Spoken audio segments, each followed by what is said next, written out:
하겠습니다.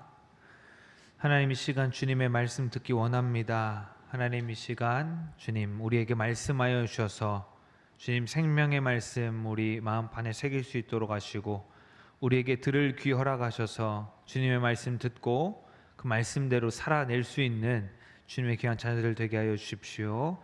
예수님 이름으로 기도합니다. 아멘. 할렐루야. 오늘 말씀 가운데 예수 그리스도의 은혜와 평강이 충만하기를 소망합니다. 우리 옆 사람들과 좀 인사하기를 원합니다. 샬롬하고 인사할까요? 옆 사람들과 샬롬. 네, 샬롬.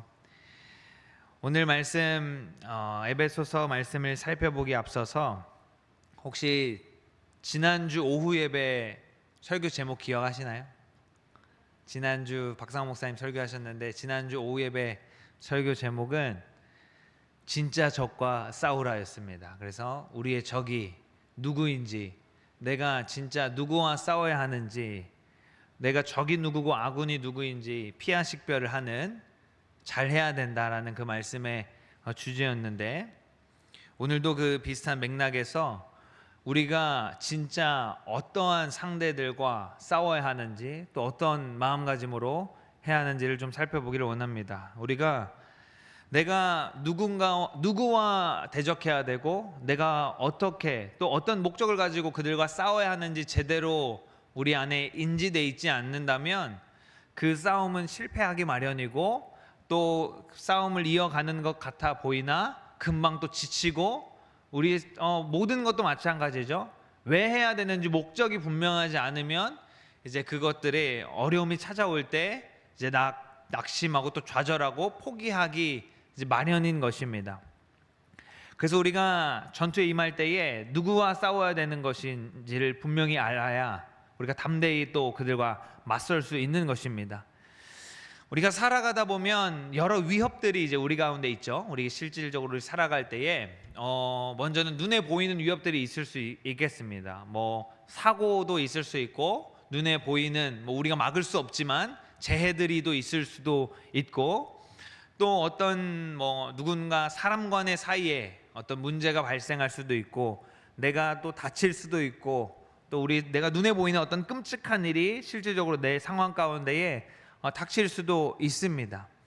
그리고 또 사람 사이의 어떤 시기와 분쟁과 질투와 여러 가지 이 모든 문제들은 사실 눈에 보이기 때문에 그러는 것이거든요. 왜? 내가 눈에 보이지 않으면 남을 부러워할 일도 없죠. 내가 그 사람이 어떤 상황에 있는지를 듣고 보고 하지 않는다면 내가 부러워할 이유도, 시기할 이유도, 질투할 이유도 사실 없는 것이죠. 근데 이런 문제들은 다 이제 무엇인가 눈에 보이기 때문에, 당장 내 눈앞에 어떤 문제가 있기 때문에 우리를 위협하고 어렵게 하는 것입니다. 그런데 가장 위험한, 이것보다 더 위험한 것이 무엇이냐면 보이지 않는 위협인 것입니다.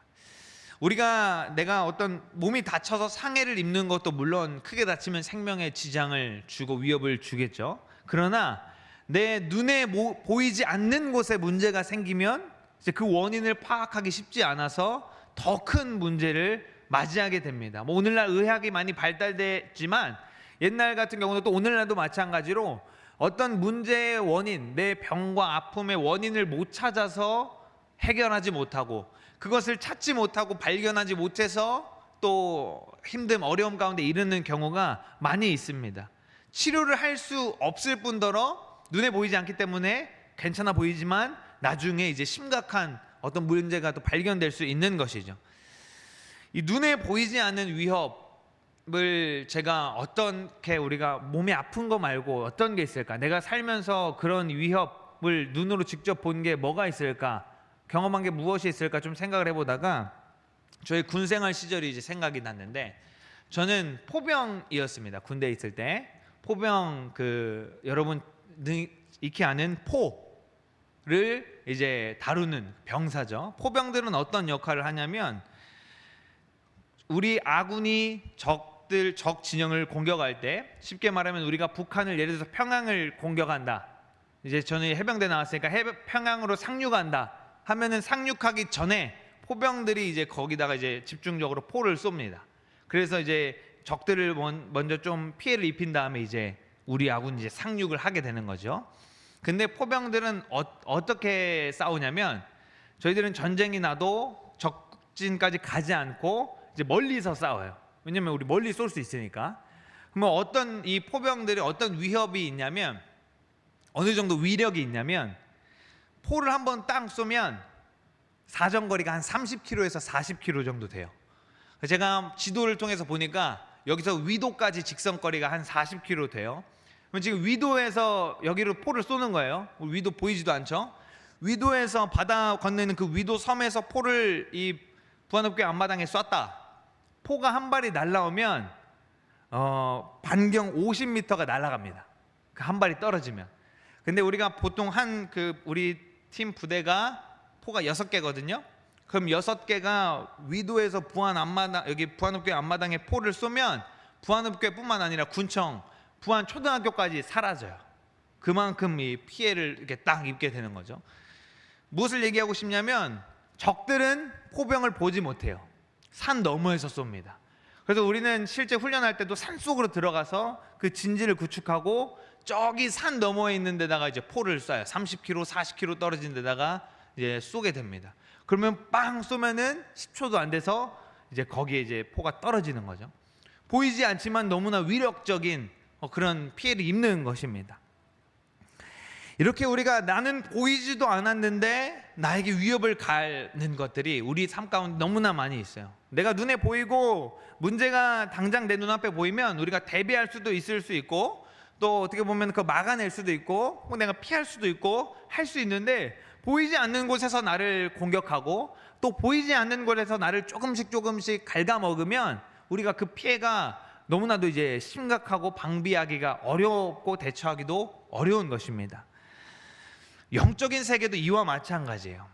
눈에 보이지 않기 때문에 심각한 상황이 나한테 닥쳤는데도 불구하고 그 심각성을 내가 피부로 느낄 수가 없습니다. 나의 믿음이 하나님으로부터 점점 멀어지고 있는데, 점점 떠내려가고 있는데, 그 위험이 눈에 보이지 않기 때문에 심각성을 깨닫지 못하는 게 큰 문제인 것이죠. 저와 여러분, 우리들은 영적인 존재예요.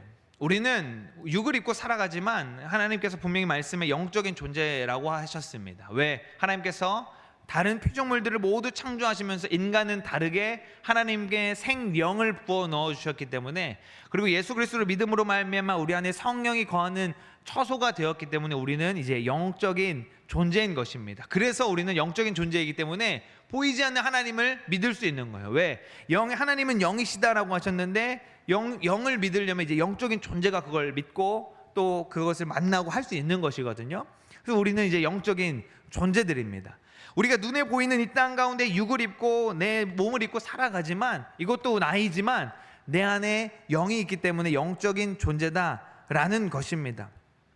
그래서 우리는 눈에 보이지 않는 하나님 나라를 있는 것으로 확신하고 우리가 살아가는 것이고, 보이지 않는 하나님 나라에서 주어질 상급을 우리가 믿음으로 살아가는 것입니다.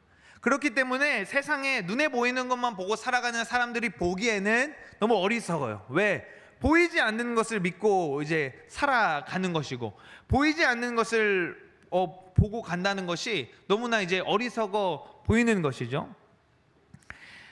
그래서 세상 사람들이 우리를 아무리 비웃고 어떻게 볼지 몰라도, 우리가 지금 당장 내 눈앞에 보이지 않지만 하나님은 분명히 살아 계신다는 사실을 우리가 믿어 의심치 않으시기를 소망합니다.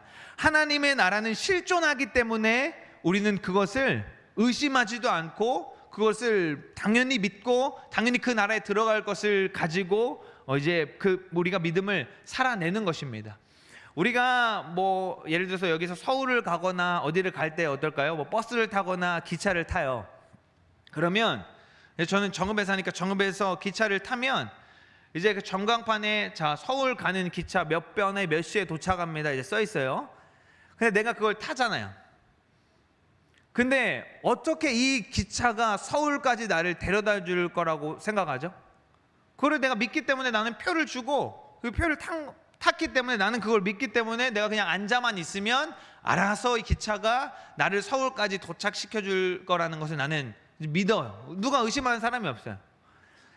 마찬가지입니다. 우리의 구원의 이 확신도 우리 아까 찬양한 것처럼 내가 구원의 열차에 올라탔으면 이 구원의 열차가 하나님께서 구원의 열차 기장이시고 나를 생명으로 인도하실 거라는 것을 전혀 믿어 의심치 않기 때문에 거기서 중간에 내리지 않고 끝까지 그 열차를 타고 가는 것입니다. 이게 영적인 존재들의 우리의 영적인 그 믿음인 것입니다. 오늘 본문에서 바울은 우리가 마귀를 대적하는, 이제 마귀도 영적인 존재잖아요. 눈에 보이지 않기 때문에 이 우리 영적인 마귀를 대적하는 싸움에 대한 이야기를 이제 하고 있습니다. 에베소 교회에게 편지한 이 에베소서를 그 끝을 마무리하면서 우리가 진짜 싸워야 될 대상이 누구인지를 분명하게 말을 하고 있습니다. 에베소 교회는 어떤 교회냐면 우리가 알고 있듯이 바울이 이제 이방 가운데 에베소 지역 가운데 세운 교회예요. 개척한 이제 교회. 그러면서 바울 마음 깊은 곳에도 에베소 교회를 향한 그 마음이 있었고 열정이 있었고, 또 훗날 사도 요한도 이 에베소 교회에서 또 사역도 할 그런 이제 어떤 소아시아 지역의 중심이 되는 교회였습니다. 복음의 중심이 되는 교회.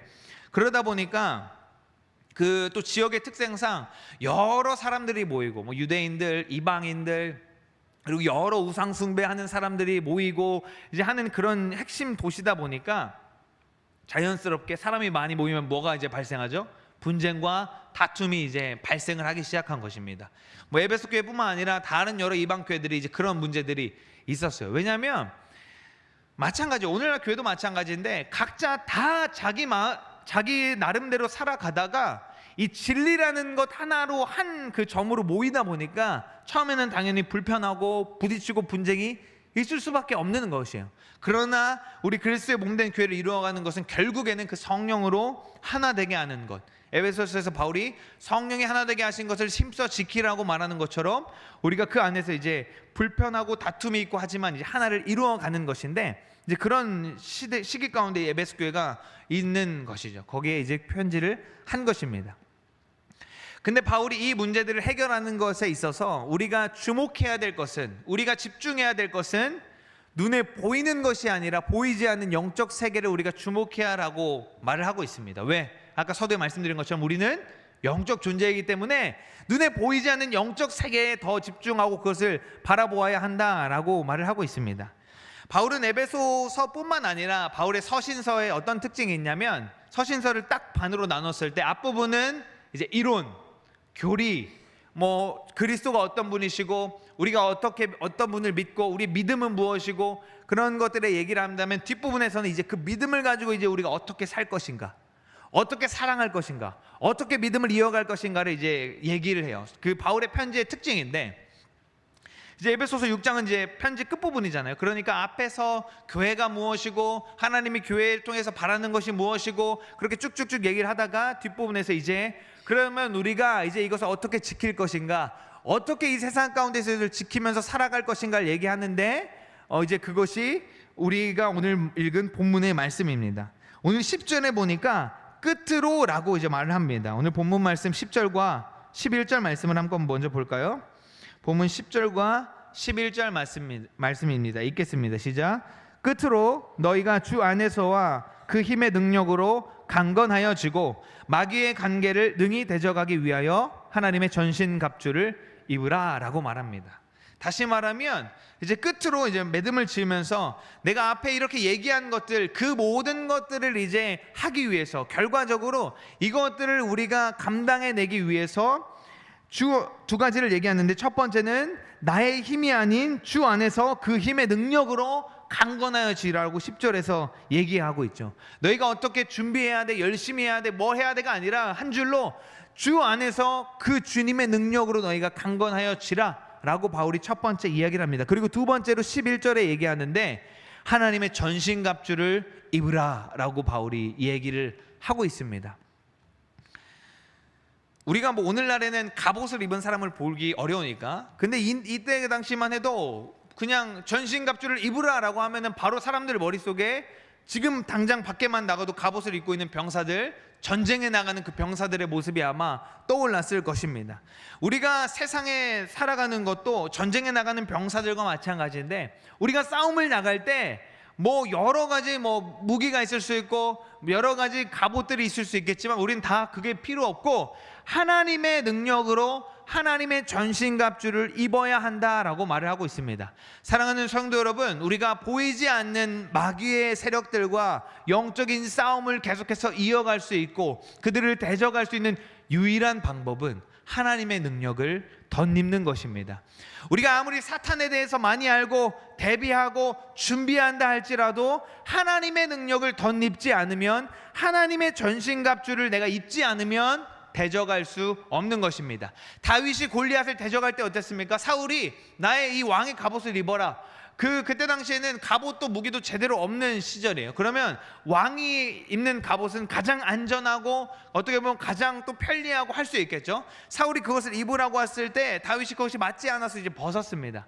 처음에 제가 어렸을 때는 어떻게 설명했냐면, 사울은 어른이고 다윗이 어린이니까 이제 그 옷이 맞지 않았다, 이렇게 이제 설명을 이제 듣고 이제 배웠는데, 다윗에게는 사울이 의지했던 그 갑옷, 사울이 의지했던 군사력과 다윗이 의지하는 것은 결이 달랐기 때문에 그것을 입을 수가 없었던 거예요. 다윗이 입을 수 있는 것은 하나님의 전신갑주였기 때문에 그는 그것을 버리고 하나님의 능력으로, 그래서 골리앗에게 뭐라고 얘기했습니까? 너희는 칼과 창으로 내게 나오지만 나는 만군의 주 여호와의 이름으로 너희에게 나아간다라고 하면서 다윗이 그 골리앗을 대적했던 것입니다.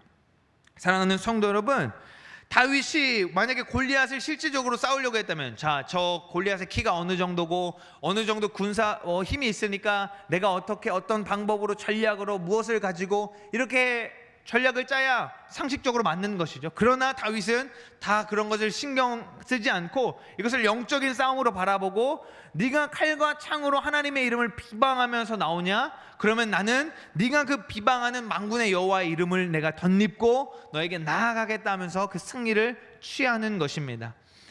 사랑하는 성도 여러분, 우리 하나님의 능력을 의지하고 하나님의 전신갑주를 입고 사탄 마귀와 대적하는 저 여러분 되기를 소망합니다. 사탄이 가장 좋아하는 것이 뭘까요? 사탄이 제일 기뻐하고 너무 즐거워하는 게 뭐가 있을까요? 그럼 반대로 사탄이 제일 싫어하는 게 뭐가 있을까요? 사탄이 좋아하는 것의 반대가 이제 제일 싫어하는 것, 좋아하는 게 안 될 때 제일 싫어하겠죠. 그것을 사탄이 제일 싫어하는 것은 무엇이냐면 하나님의 뜻이 이 땅에 이루어지는 것입니다.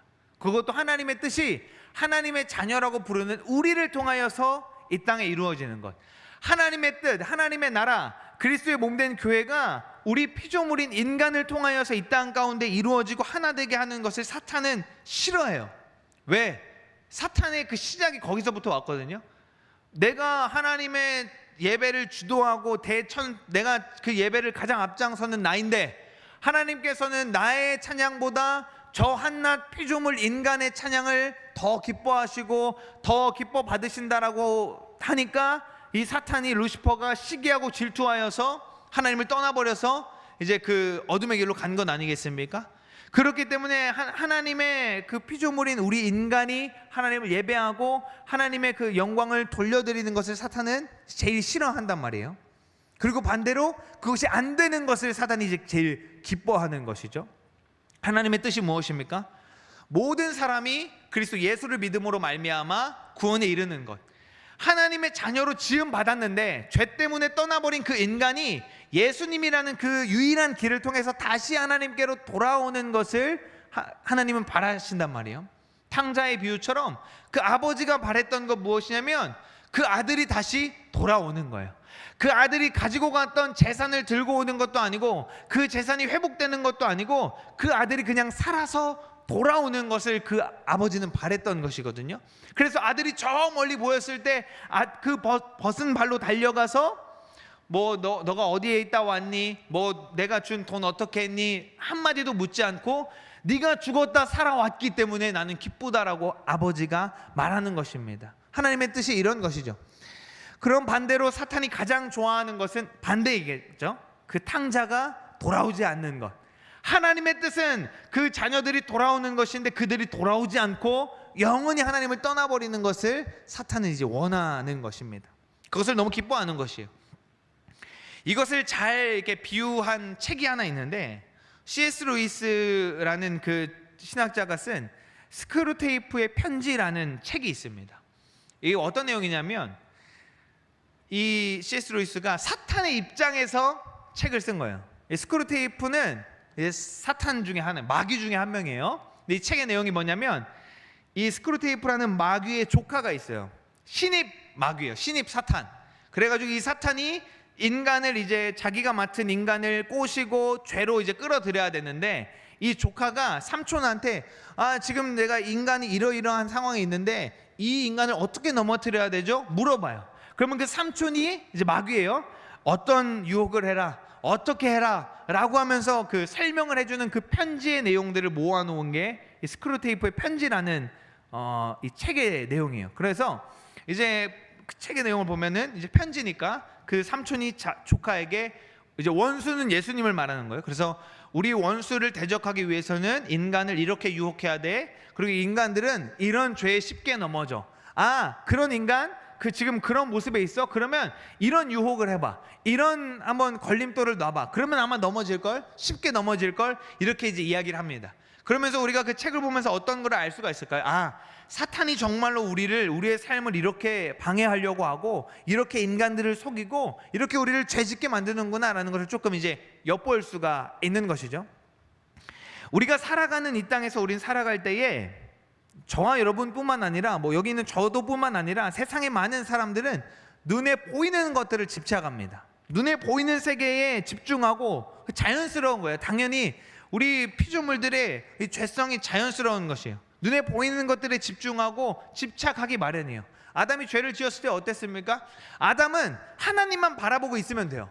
하나님께 모든 시선을 집중해서 하나님만 예배하고 그 에덴의 동산에서 하나님만을 바라보면서 살아가면 되는데 선악과를 먹는 순간 그 시선이 이제 나한테로 온 거예요. 그래서 내가 벗은 것을 보고 내가 부끄러운 것을 보기 시작하니까 이제 하나님을 피해서 떠나가는 겁니다. 눈에 보이는 것에 집착을 하게 되는 것입니다. 그런데 오늘 말씀에서 중요한 것은 눈에 보이는 것이 아니라 눈에 보이지 않는 것들이, 눈에 보이지 않는 어둠의 악한 영들이 우리를 대적하고 있고 우리는 그들을 상대해야 한다고 오늘 말씀이 말하고 있습니다. 11절 말씀 한번 읽겠습니다. 12절입니다. 시작. 우리의 씨름은 혈과 육을 상대하는 것이 아니요 통치자들과 권세들과 이 어둠의 세상 주관자들과 하늘에 있는 악의 영들을 상대함이라. 아멘. 아마 이 말씀을 외우고 계신 성도님들도 계실 수 있을 것이고 혹 그러지 않다고 한다면 이 말씀을 또 암송하는 것을 권면드립니다. 그럴 때 내가 내 삶에 어떤 어려움이 닥쳤을 때, 나를 어렵게 하고 힘들게 오는 것이 있을 때 이 말씀이 이제 튀어나오는 거예요. 우리의 씨름은 혈과 육을 상대하는 것이 아니다. 나의 씨름은 지금 내 눈앞에 있는 저것을 상대하는 것이 아니다라고 우리가 바로바로 그렇게 반응할 수 있는 것입니다. 그래서 우리는 항상 영적인 것들에 집중하고 보이지 않는 세계를 바라보면서 그 보이지 않는 세계에 틈타는 악한 영들을 우리가 대적해야 하는 것입니다. 근데 우리가 이 영적인 것들을 얘기하면 한국교회의 특징이 무엇이냐면 불편한 부분들이 있어요. 꺼려지는 부분들이 있고 또 조심하는 부분들이 있습니다. 왜냐하면 많은 이단들이, 사이비들이 이 눈에 보이지 않는 것들로, 눈에 보이지 않는 것이잖아요. 그러니까 어떤 성도가 눈에 보이지 않는 이 영적인 세계에 관심을 갖고 집중하다 보면 다시 그 이단들은 어떻게 하냐면, 사이비들은 어떻게 하냐면 그 보이지 않는 영적 세계를 마치 보이는 것처럼 설명을 해줘요. 그리고 마치 보이는 것처럼 이제 막 설명해주고 이해시켜주고 막 그렇게 하다 보니까 그 사람들이 거기 유혹에 빠져버리는 거예요. 보이지 않는 것을 보이게 해줘버리니까 이제 빠지는 겁니다. 그래서 실질적으로 이단들도 그 사이비들도 뭐 눈에 보이게 어떤 기적과 은사가 나타나는 것처럼 보일 수 있어요. 왜? 사탄이 장난치는 거죠. 왜냐하면 그 사람이 지금 이거 딱 보여주면 넘어올 것 같거든요. 그래서 보여주는 거예요.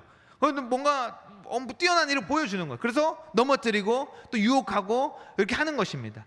그러면서 우리가 너무 많은 그 피해를 입었기 때문에 우리가 영적인 세계 이런 것들을 말할 때 조심스럽고 이게 막 받아들여지기보다 조금 멈칫 이제 하게 되는 것입니다. 물론 우리가 그렇다라고 해서 우리 삶 가운데 있는 모든 것들을 다 이거 다 영적인 것이야, 이거 다 귀신이야, 누가 그렇게 했죠? 예수 중심교회 이추성 목사의 귀신론이 그렇잖아요. 모든 문제는 귀신으로부터 왔다. 모든 질병, 슬픔, 어려움 다 귀신으로부터 왔다 시작해서 이제 조상 귀신 얘기를 하면서 120이 안 돼서 죽은 조상들은 귀신으로 이 땅을 떠돌아다닌다. 이제 뭐 그런 귀신, 이상한 귀신론까지 나오게 되는 것입니다. 그러니까 모든 게 다 영적인 거야라고 이제 하다 보니까 그러면 이제 사람들이 어떻죠? 영적인 세계 보이지 않는데 그러다 보니까 어떤 한 사람을 중심으로 쫓아다니는 거예요. 왜? 이 사람 따라가면 안전하겠다라고 하면서 이제 쫓아가는 것입니다. 그와 반대로 오늘날 어떻습니까? 모든 것은 다 눈에 보이는 것만 우리가 따라야 돼. 눈에 보이는 것만 믿어야 돼. 하나님 눈에 보이지 않아. 신도 눈에 보이지 않기 때문에 눈에 보이는 나 자신만 믿어야 돼. 유물론이죠. 눈에 보이는 것만 우리가 따라간다. 과학적으로 증명된 것만 진짜야 라고 하면서 쫓아가는 것입니다. 그래서 영적인 것들을 이야기할 때 우리가 분명하게 기준으로 삼아야 되는 것이 무엇이냐면, 인간, 나는 죄인이고 피조물이기 때문에 영적인 세계를 다 알 수 없다는 것을 일단 알고 우리가 기준을 생각을 해야 돼요. 나는 무지하고 나는 잘 모른다. 그러면 자연스럽게 어떤 그 교주들도 잘 모르는 거예요. 그 사람들도. 하나님을 의지하는 것입니다. 예수님을 의지하는 것입니다. 내가 어떤 사람을 의지하려고 하는 것이 아니라, 사람은 내가 심신이 미약해지고 두려워지고 하게 되면 옆에 있는 사람을 의지하는 거예요. 사기꾼들이 그렇게 하잖아요. 제가 어떤 요즘에 막 드라마 유행하는 게 있는데 뭐 잘 보지는 않았는데 어떤 식이냐면, 어떤 내용이냐면, 그 포주 아시죠? 포주?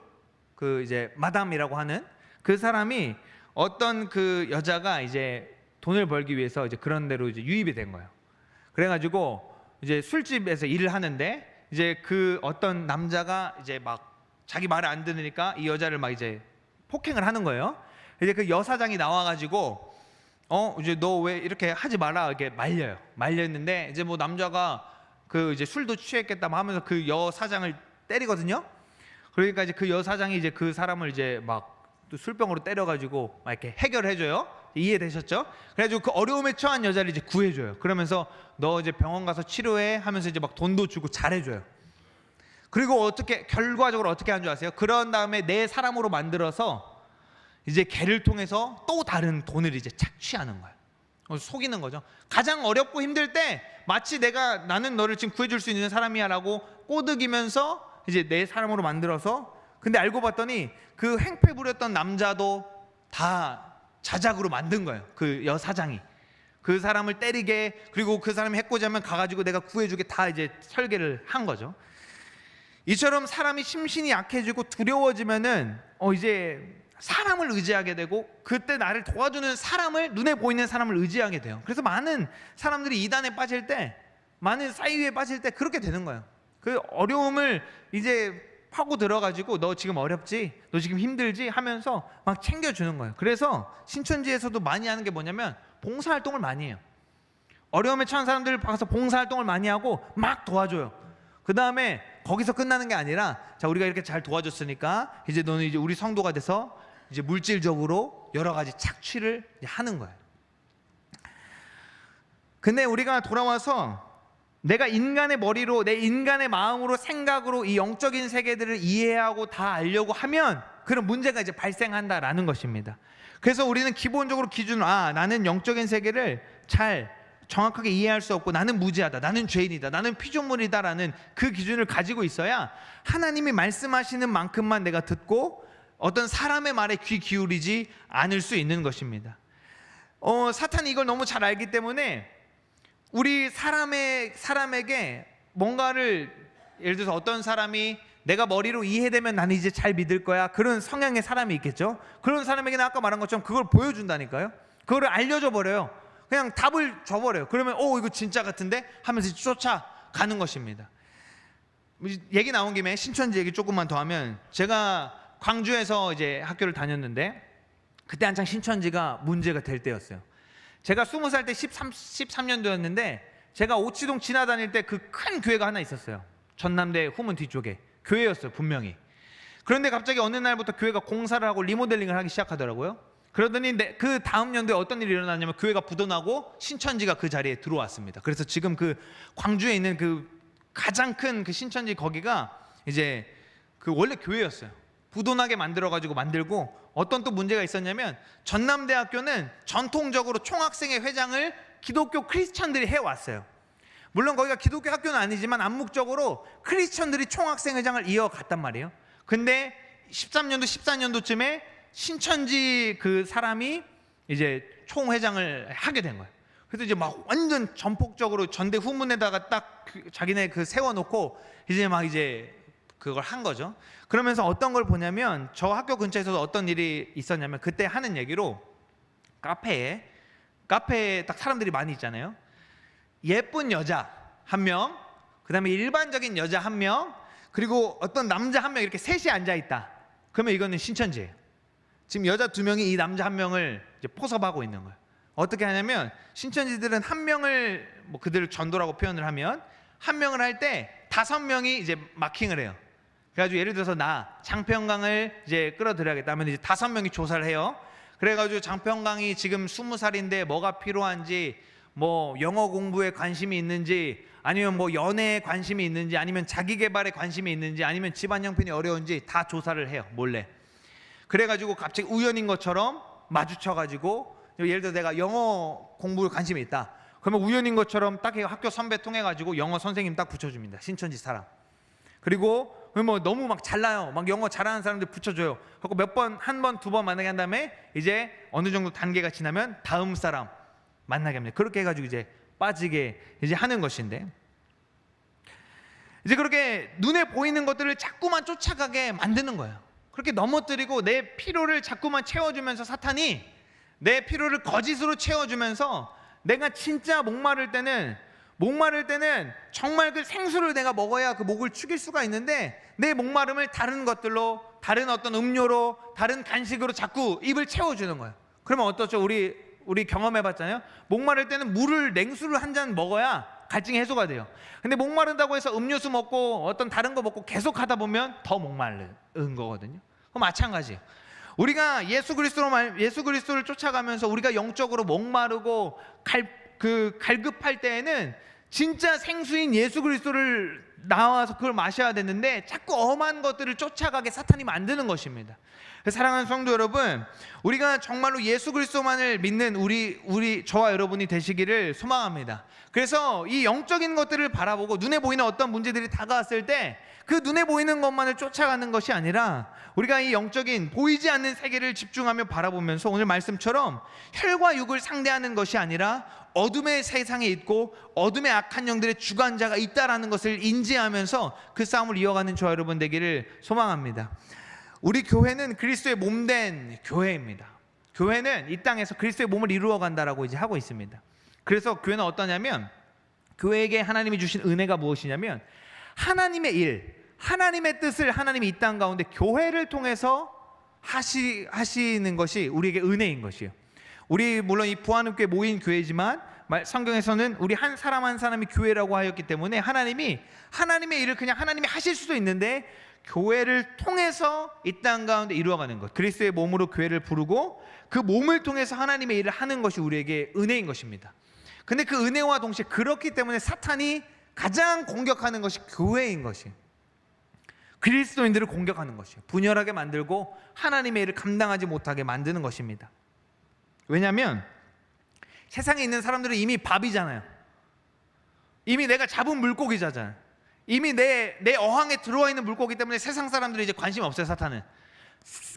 우리 그리스도인들에게 이제 온 시선이 집중되어 있고, 그들이 이제 우리를 넘어뜨리려고 하는 것이 사탄의 집중인데, 우리가 하나님의 뜻을 이루어가면 이루어갈수록, 하나님의 몸을 이루어가면 이루어갈수록, 우리 교회가 하나님의 뜻을 이루려고 하면 할수록 사탄은 더 강하게 저항하고 방해하는 것입니다. 뭐 단편적인 예로, 우리가 이제 내일 모레 소풍을 가잖아요. 전교인 소풍을 가잖아요. 많은 사람들이 이제 모여가지고 가요. 그러면 멀리 가기도 하고 또 여러 명이 모이기도 하니까 내가 당연히 불편해. 놀러 가는데 불편하거든요. 내가 원하는 거 안 될 수도 있고, 또 막 날씨도 안 좋을 수도 있잖아요. 그리고 막 가는 길이 불편할 수 있어. 나는 앞자리 타고 싶은데 내가 뒷자리 타야 될 수도 있고, 나는 지금 이거 하고 싶은데 저기 해야 될 수도 있고, 불편해요. 불편이 우리 가운데 찾아와요. 그러나 우리가 이거 가는 게 왜 갑니까? 왜 굳이 우리가 여러 가지를 들여서 집중해서 이 소풍을 갑니까? 놀러 가는 거 아니잖아요. 그리스도의 몸된 교회 한 몸을 더 이루어 가려고 우리가 이걸 하는 것인데, 당연히 그러면 사탄은 이제 방해하는 거예요. 왜? 실족하게 만드는 거예요. 왜? 안 되거든요. 그렇게 하면 부활교회가 그리스도의 몸을 하나를 이어가면 안 되기 때문에 방해하는 거예요. 누군가 통해서 지금 이렇게 하면은 지금 마음이 어렵겠지, 이렇게 하면 힘들겠지, 불편하겠지 할 때에 우리가 불편하고 힘들 수 있지만, 그때에도 우리가 내가 싸우는 것은 지금 혈과 육이 아니라 지금 영적인 것이구나라는 것을 먼저 우리가 인지하시고 그것들을 싸워나가고 대적하시기를 소망합니다. 그래서 우리가 소풍을 단편적으로 갈 때도 많은 준비를 해요. 여러 사람들이 준비하고 또 막 합니다.